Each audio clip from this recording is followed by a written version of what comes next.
Metanoia ministries YouTube ചാനലിലേക്ക് ഏവർക്കും സ്വാഗതം. ക്രിസ്മസ് സീസണുമായിട്ട് ബന്ധപ്പെട്ടുള്ള ചിന്തകൾ നമ്മൾ ധ്യാനിക്കുകയായിരുന്നല്ലോ. ആദ്യം അനൗൺസ്മെൻറ്റ്സ് ടു സക്കറിയ, രണ്ടാമത് അനൗൺസ്മെൻറ്റ് ടു മേരി. ഇത് രണ്ടും നമ്മൾ ഡിസ്കസ് ചെയ്തു. മേരിയോട് പറഞ്ഞപ്പോൾ മേരി അത് ഏറ്റെടുത്തു, സബ്മിസീവായി അനുസരിച്ചു എന്ന് കാണുന്നു. കാരണം അവൾക്കറിയാമായിരുന്നു അവൾക്ക് ഭാവിയിലെ ബുദ്ധിമുട്ടുണ്ടാവും. കാരണം യോസഫ് എല്ലാ രീതിയിലും അവളെ ഉപേക്ഷിക്കും. അതുമാത്രമല്ല, അവൾക്ക് പണിഷ്മെൻ്റ് ഉണ്ടാവുമെന്നും അവൾക്കറിയാമായിരുന്നു. എന്നിട്ടും മേരി ദൈവം പറഞ്ഞ ആ ദൗത്യം അവൾ ഏറ്റെടുക്കുകയായിരുന്നു. അവൾ യേശുവിനെ ജന്മം കൊടുക്കാനായിട്ട് തീരുമാനിച്ചു. അത് അക്സെപ്റ്റ് ചെയ്തതായിട്ട് കാണുന്നു. മേരി ജോസഫിനെ ഇതൊന്നും അറിയിച്ചിട്ടില്ല, ശരിക്കും അറിയിച്ചിട്ടില്ല. എന്നാൽ ജോസഫ് ലേറ്റർ സ്റ്റേജിൽ ഇത് അറിഞ്ഞപ്പോൾ അവളെ ഡൈവേഴ്സ് ചെയ്യണമെന്ന് തീരുമാനിച്ചു. ഡൈവേഴ്സ് ചെയ്യുക എന്ന് പറയുമ്പോൾ അവളെ ഉപേക്ഷിക്കാൻ തീരുമാനിക്കുമ്പോൾ നമുക്കറിയാം, നേരത്തെ പറഞ്ഞ പോലെ യഹൂദന്മാരുടെ കൾച്ചർ അനുസരിച്ച് ബിട്രോത്ത് കേസിൽ can only be dissolved by divorce. അത് ഡൈവേഴ്സായിട്ട് മാത്രമേ അത് ഡിസോൾവ് ചെയ്യാൻ പറ്റുള്ളൂ. So unfaithfulness was treated as adultery. Mary ഒരു വലിയൊരു പ്രൈസ് കൊടുക്കാനായിട്ടാണ് തീരുമാനിച്ചത്, ദൈവത്തെ സെർവ് ചെയ്യുന്നത്. അത് കഴിഞ്ഞിട്ട് മേരിയോട് പറയുന്ന ഒരു എക്സ്പീരിയൻസ് ദൂതൻ പറയുന്നുണ്ട്. നിൻ്റെ ചാർച്ചക്കാരിയായിട്ടുള്ള എലിസബത്തിനും ഇപ്പോഴേ 6 മാസം. ഇത് കഴിഞ്ഞപ്പോഴെന്താ സംഭവിച്ചത്? ലൂക്കോസ് 1-ാം അധ്യായത്തിൻ്റെ 39-ാം വാക്യത്തിൽ, ആ നാളുകൾ മറിയ എഴുന്നേറ്റ് മലനാട്ടിൽ ഒരു യഹൂദ പട്ടണത്തിൽ ബന്ധപ്പെട്ട് എന്ന് സക്കറിയാവിൻ്റെ വീട്ടിലെത്തി എലിസബത്തിനെ വന്ദിച്ചു എന്ന് കാണുന്നു. മറിയയുടെ വന്ദനം കേട്ടപ്പോൾ പിള്ള അവളുടെ ഗർഭത്തിൽ തുള്ളി. എലിസബത്ത് പരിശുദ്ധാത്മാവ് നിറഞ്ഞവയായ ഉച്ചത്തിൽ നിലവിളിച്ചു പറഞ്ഞു, സ്ത്രീകൾ നീ അനുഗ്രഹിക്കപ്പെട്ടോൾ, നിന്റെ ഗർഭഫലവും അനുഗ്രഹിക്കപ്പെട്ട്, എൻ്റെ കർത്താവിൻ്റെ മാതാവ് എൻ്റെ അടുക്കൽ വരുന്ന മാനം എനിക്കുണ്ടായി. എവിടെ നിന്നുണ്ടായി? നിന്റെ വന്ദനസ്വരം എൻ്റെ ചെവിയിൽ വീണപ്പോൾ പിള്ള എൻ്റെ ഗർഭത്തിൽ ആനന്ദം കൊണ്ട് തുള്ളി. ഗബ്രിയേലെ പറഞ്ഞിട്ടുണ്ട്, മേരിയോട് പറഞ്ഞിരുന്നു എലിസബത്തിനും ഒരു മിറക്കിൾ ബേബി ഉണ്ട് എന്നുള്ളത്. അന്നേരം എലിസബത്തിനെ 6-ാം മാസത്തിൽ എലിസബത്ത് ഗർഭിണിയായിരുന്ന സമയത്ത് മേരി പോയി വിസിറ്റ് ചെയ്തു. 400 വർഷങ്ങളായി ഒരു മിറക്കിൾസും ഇല്ലാതിരുന്നൊരു സാഹചര്യങ്ങളായിരുന്നു അത്. ദൈവം ഒരു മിറക്കിൾ ബേബിയെ എലിസബത്തിന് കൊടുത്തപ്പോഴേ ഈ മിറക്കിളൊന്നും ആരും അറിയരുതെന്ന് മനസ്സിലാക്കി അവിടെ ഒളിച്ചു പാർത്തു എന്ന് നമ്മൾ കാണുന്നുണ്ട്. ഒളിച്ചു പാർക്കുകയാണ്, ആരും ഇത് അറിയരുത് എന്ന് വെച്ച്. ദൈവത്തിൻ്റെ ഒരു പ്രോമിസുമായിട്ട് അല്ലെങ്കിൽ ദൈവത്തിൻ്റെ ഒരു മിറക്കിളുമായിട്ട് ആർക്കും ഒളിച്ചിരിക്കാൻ പറ്റത്തില്ല, സാധ്യമല്ല. കാരണം അറിയാതെ തന്നെ അത് പുറത്തു വന്നുകൊണ്ടേയിരിക്കും. ഇവിടെ ലൂക്കോസ് 1:15 പറയുന്നൊരു പ്രോമിസ് ഉണ്ട്. സക്കറിയാവിനോട് പറഞ്ഞാണ്, അവൻ കർത്താവിൻ്റെ സന്നിധിയിൽ വലിയവനാകും, വീഞ്ഞും മദ്യവും കുടിക്കുകയില്ല, അമ്മയുടെ ഗർഭത്തിൽ വെച്ച് തന്നെ പരിശുദ്ധാത്മാവ് കൊണ്ട് നിറയും. അമ്മയുടെ ഗർഭത്തിൽ വെച്ച് തന്നെ പരിശുദ്ധാത്മാവ് കൊണ്ട് നിറയും എന്ന് പറഞ്ഞ് ഒരു പ്രോമിസ് ദൈവത്തിൻ്റെ ദൂതൻ അന്ന് സക്കറിയാവിനോട് പറഞ്ഞിട്ടുണ്ട്. ഇവിടെ കാണുന്നത് എലിസബത്തിൻ്റെ അരികിലേക്ക് മേരി വന്നു കഴിഞ്ഞപ്പോഴേ അവിടെ ഒരു വലിയൊരു ഒരു ഫെലോഷിപ്പ് അവിടെ നടക്കുകയാണ്. അവിടെ തമ്മിലുള്ള റിലേഷൻഷിപ്പ്, ചർച്ചക്കാരായിരുന്നു. അവരുടെ റിലേഷൻഷിപ്പ്, സഹോദരിമാർ ക്ഷമിക്കണം, സാധാരണ കൂടി വരുമ്പോൾ പരദൂഷണം പറയുന്ന ഒരനുഭവമല്ല ഇവിടെ വന്നത്. വേറൊരാളുടെ തേർഡ് പാർട്ടിയുടെ കാര്യങ്ങൾ ഇങ്ങനെ പറയുന്ന ഒരു അനുഭവമല്ല. അതിനുപരിയായിട്ട് പരിശുദ്ധാത്മാവിൻ്റെ ഒരു പകർച്ചയാണ് ഇവിടെ കാണുന്നത്. യേശു മറിയമിൻ്റെ വയറ്റിൽ, എലിസബത്തിൻ്റെ വയറ്റിൽ യോഹന്നാൻ സ്നാപകൻ. യേശുവിൻ്റെ ശക്തി യോഹന്നാൻ സ്നാപകനിലേക്ക് പകരുന്നു. ആ ഒരു വിസിറ്റോടുകൂടി Elizabeth was filled with the holy spirit, പരിശുദ്ധാത്മാവ് കൊണ്ട് നിറയുകയാണ്. അതുകൊണ്ട് baby John jumped with joy, ഉള്ളിൽ വയറ്റിൽ കിടന്നുകൊണ്ട്, എലിസബത്തിൻ്റെ വയറ്റിൽ നിന്ന് കിടന്നുകൊണ്ട് ഒരു ജമ്പിങ്, തുള്ളലുണ്ടാകുകയാണ്. സ്പിരിറ്റിൻ്റെ എക്സ്റ്റേണൽ അനോയിൻറ്റിങ് അവിടെ ഉണ്ടാകുകയാണ്. അത് മാത്രമല്ല, അവൾ ഈ അനോയിൻറ്റിങ് അല്ലെങ്കിൽ പരിശുദ്ധാത്മാവിൻ്റെ പകർച്ച വന്നു കഴിഞ്ഞപ്പോഴത്തേക്ക് അവൾ കർത്താവിനെ മഹത്വപ്പെടുത്തുന്ന ഭാഗങ്ങൾ താഴെ എഴുതിയിട്ടുണ്ട്. 46 തൊട്ടുള്ള വാക്യങ്ങളിൽ മേരിയുടെ ഒരു പാട്ടും, ആത്മാവ് നിറവ് വന്നപ്പോൾ അവിടെ സ്തുതികളാൽ നിറയുന്നു. ഇങ്ങനെയുള്ള ഭാഗങ്ങൾ, താഴോട്ടുള്ള ഭാഗങ്ങളിൽ അത് നമുക്ക് കാണാം. അതുകൊണ്ട് ദൈവം ഒരു പ്രോമിസ് തന്നിട്ടുണ്ടെങ്കിൽ അത് നമ്മൾ വിശ്വസിക്കുക തന്നെ ചെയ്യണം. ബൈബിളിൽ ഒരുപാട് പ്രോമിസസ് ഉണ്ട്. ഈ പ്രോമിസസ് നമ്മൾ വിശ്വസിക്കുന്നെങ്കിൽ അത് നമ്മുടേതായി തീരും എന്നുള്ളതാണ്. പരിശുദ്ധാത്മാവ് നിറഞ്ഞ 2 പേര്, ഇപ്പോൾ ഒരാൾ പരിശുദ്ധാത്മാവ് യേശുക്രിസ്തു ഉള്ളിലുള്ളത് കൊണ്ട് യേശുവിൽ നിന്ന് യേശു അവിടെ യോഹന്നാനെ കണ്ടു, അവർ തമ്മിൽ ഫിസിക്കലായിട്ടോ ആ പരിശുദ്ധാത്മാവിനെ പകർന്നു. അതൊരു വലിയൊരു കൂടിക്കാഴ്ച, വലിയ ആനന്ദകരമാണ്. പരിശുദ്ധാത്മാവ് നിറഞ്ഞ കൂടിക്കാഴ്ച. മേരി അവിടെ പ്രൈസ് ചെയ്യാണ്, ദൈവത്തെ വാഴ്ത്തിയുന്ന ഭാഗം കന്യാമറിയാമിൻ്റെ ഒരു പാട്ടായിട്ട് അതിലെഴുതിയിരിക്കുകയാണ്.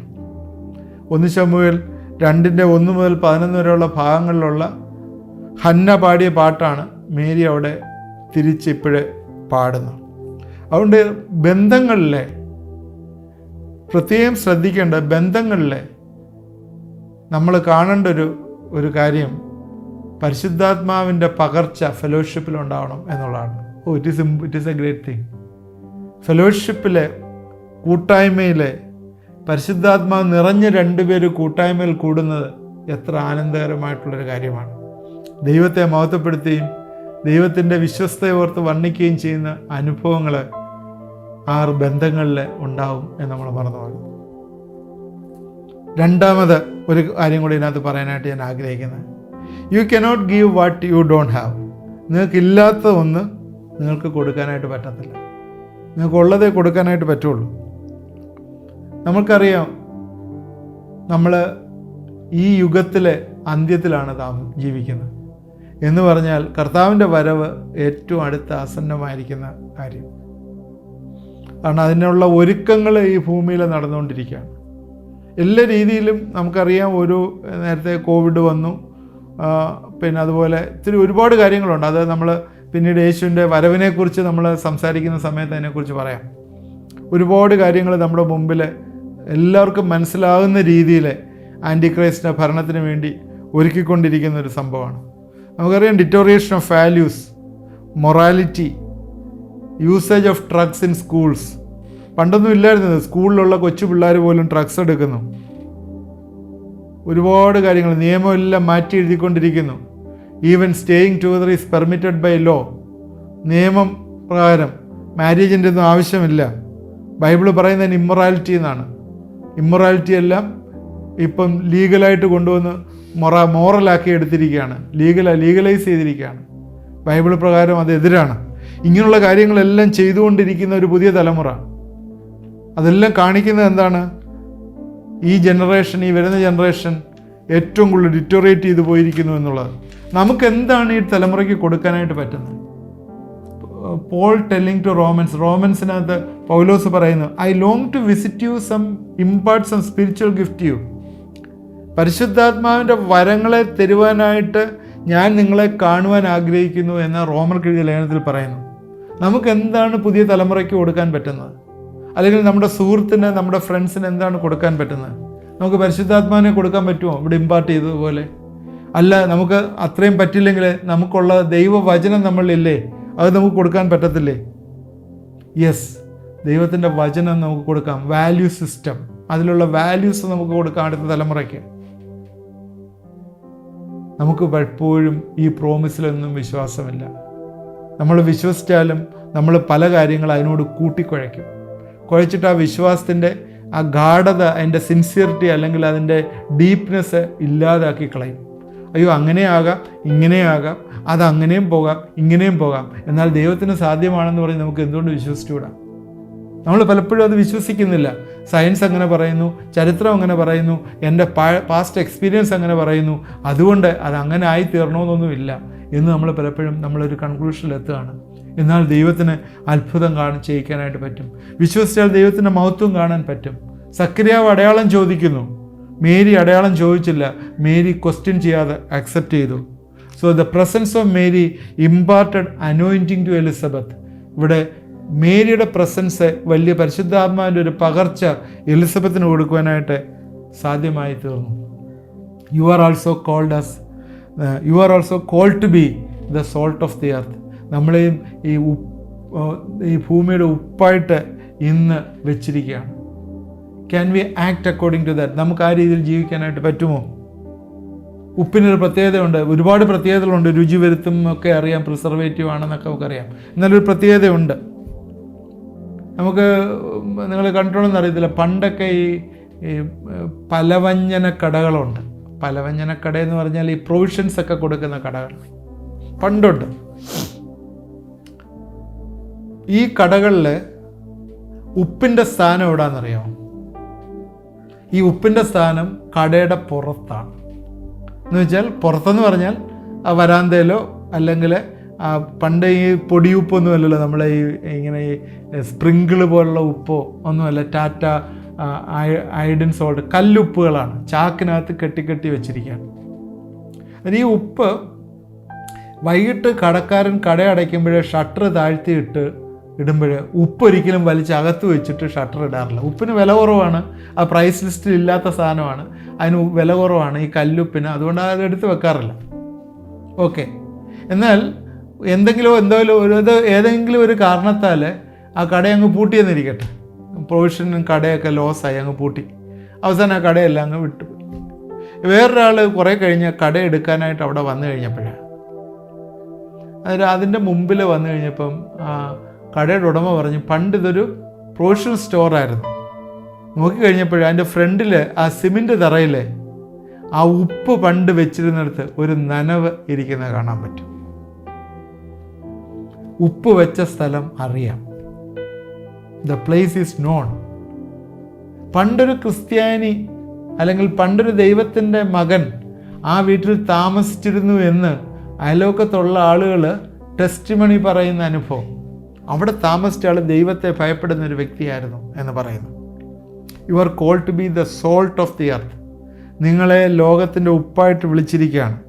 So every promise from the Bible, from the scripture is being fulfilling. ചിലതൊക്കെ ഫുൾഫിൽ ചെയ്തുകൊണ്ടേയിരിക്കുന്നു, നിറവേറ്റിക്കൊണ്ടിരിക്കുന്നു. എല്ലാ വാഗ്ദത്തങ്ങളും നിറവേറുക തന്നെ ചെയ്യും. അതുകൊണ്ട് ദൈവത്തിൻ്റെ ഒരു വാഗ്ദത്തമായിരുന്നു ഇവിടെ കാണുന്നത്. എന്താണ്? പരിശുദ്ധാത്മാവിൻ്റെ പകർച്ച. സോ നമ്മുടെ റിലേഷൻഷിപ്പിലെ പരിശുദ്ധാത്മാവിൻ്റെ പകർച്ച നടക്കുവാനായിട്ട് ഇടവരട്ടെ എന്ന് ഞാൻ ആശംസിക്കുകയാണ്. നമ്മുടെ കൂടിവരവുകളിൽ അതായിത്തീരണം എന്നുള്ളതാണ്. ആദിമസഭയിൽ അങ്ങനെയൊക്കെ ആയിരുന്നു. ഇവിടെ പൗലോസ് പറയുന്നതാണ്, നമ്മുടെ കൈവശം എന്താണുള്ളത്, ഈ പരിശുദ്ധാത്മാവിനെയും ദൈവത്തിൻ്റെ വചനത്തെയും ഉണ്ടെങ്കിൽ അത് നമുക്ക് പങ്കുവയ്ക്കാനും കൊടുക്കാനായിട്ട് സാധ്യമാകും. I long to visit you to impart some spiritual gifts എന്ന് പൗലോസ് പറയുന്നു. നമുക്ക് കഴിയുമോ? നമ്മളെല്ലാം വിശ്വാസികളാണ്, ബലപ്പെട്ട ക്രിസ്ത്യാനികളാണെന്നൊക്കെ പറയുന്നുണ്ടെങ്കിലും ഈ പരിശുദ്ധാത്മാവിനെ, ഈ ദൈവത്തിൻ്റെ വചനത്തെ കൊടുക്കുവാനായിട്ട് നിങ്ങളിലേക്ക് ആളുകൾ വരത്തക്ക രീതിയിൽ നിങ്ങളുടെ പ്രസൻസ് ഒന്ന് ഫീൽ ചെയ്യാനായിട്ട് പറ്റുമോ? You are called to be salt. തീർച്ചയായും ഈ ക്രിസ്മസ് സീസണിലെ ദൈവത്തിൻ്റെ ആത്മാവ് അതിന് നമ്മളെ സഹായിക്കട്ടെ എന്ന് പ്രാർത്ഥിക്കുന്നു. നിങ്ങളിത് തുടർന്നും വാച്ച് ചെയ്യണം. എല്ലാ ദിവസവും 9 തൊട്ട് 10 മണി വരെ വൈകിട്ട് ഇത് നിങ്ങൾക്ക് ലഭ്യമാണ്. ലൈവായിട്ട് നിങ്ങൾക്ക് കാണാം. അതുപോലെ ഇത് സബ്സ്ക്രൈബ് ചെയ്താൽ നിങ്ങൾക്ക് എപ്പോഴും ഇത് നിങ്ങൾക്ക് കിട്ടും. ഇത് വരുമ്പോഴെല്ലാം നിങ്ങൾക്ക് കിട്ടും. ഇതിനകത്തുള്ളൊരു നമ്പറുണ്ട്. ആ വാട്സാപ്പ് നമ്പറിൽ നിങ്ങളുടെ പ്രയർ റിക്വസ്റ്റ് എഴുതുകയും നിങ്ങളുടെ സജഷൻസ് എഴുതുകയും ചെയ്യാം. നിങ്ങൾക്ക് വേണ്ടി പ്രാർത്ഥിക്കുന്ന ഒരു ടീമുണ്ട്. തീർച്ചയായും ഇത് നിങ്ങൾ കാണുമല്ലോ. നമുക്ക് പ്രാർത്ഥിക്കാനുള്ള സമയമായിട്ട് എടുക്കാം. നമുക്ക് പ്രാർത്ഥിക്കാം. ദൈവമായ കർത്താവേ, ഇത് കണ്ടുകൊണ്ടിരിക്കുന്ന എല്ലാവരെയും ദൈവകരങ്ങളിലേക്ക് സമർപ്പിച്ച് പ്രാർത്ഥിക്കുന്നു. നീ അനുഗ്രഹിക്കണമേ, സഹായിക്കണമേ. ജീവിതത്തിൽ എന്താവശ്യമുണ്ടെങ്കിലും കർത്താവേ, നീ അത് ഉത്തരം കൊടുക്കണമേ എന്ന് പ്രാർത്ഥിക്കുന്നു. പ്രത്യേകിച്ച് കർത്താവേ, പരിശുദ്ധാത്മാവിനാൽ നിറഞ്ഞ ഒരു അവസ്ഥ കർത്താവെ ഈ കാണുന്നവർക്കെല്ലാം കൊടുക്കണമേ. അവിടെ ജീവിതങ്ങൾ കൂടി അത് മറ്റുള്ളവർക്ക് ഇമ്പാർട്ട് ചെയ്യുവാനായിട്ട് കർത്താവെ സഹായിക്കണമേ എന്ന് പ്രാർത്ഥിക്കുന്നു. കർത്താവെ, ഞങ്ങളിലുള്ള പരിശുദ്ധാത്മാവിൻ്റെ വലിയ പകർച്ച മറ്റുള്ളവരിലേക്ക് കൊടുക്കുവാനായിട്ട് ഈ ദിവസങ്ങളിൽ ഞങ്ങളെ ശക്തീകരിക്കണമേ, ബലപ്പെടുത്തണമേ എന്ന് പ്രാർത്ഥിക്കുന്നു. മേരിക്കത് കഴിഞ്ഞു. യേശുക്രിസ്തു ഉള്ളിലുള്ളതുകൊണ്ട് അത് യോഹന്നാന് കൊടുക്കുവാനായിട്ട് സാധ്യമായി തീർന്നു. അതുപോലെ ഞങ്ങൾക്കുള്ളത് ദൈവവചനമാണെങ്കിലും ആത്മാവിൻ്റെ ശക്തിയാണെങ്കിലും അത് മറ്റുള്ളവർക്ക് പകരുവാനായിട്ട് ഈ ദിവസങ്ങളിൽ ഇടവരുത്തണമേ.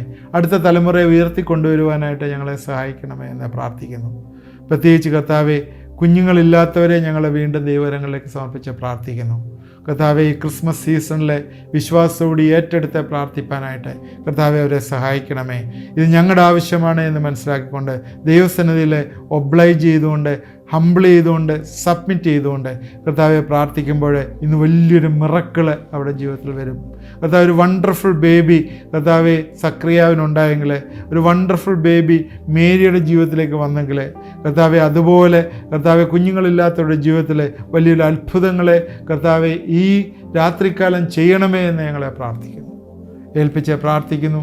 പ്രാർത്ഥന കേട്ടോർത്ത് സ്തോത്രം. യേശു ക്രിസ്തുവിൻ്റെ നാമത്തിൽ പ്രാർത്ഥിക്കുന്നു, കേൾക്കുമാറാകണമേ. ആമേൻ.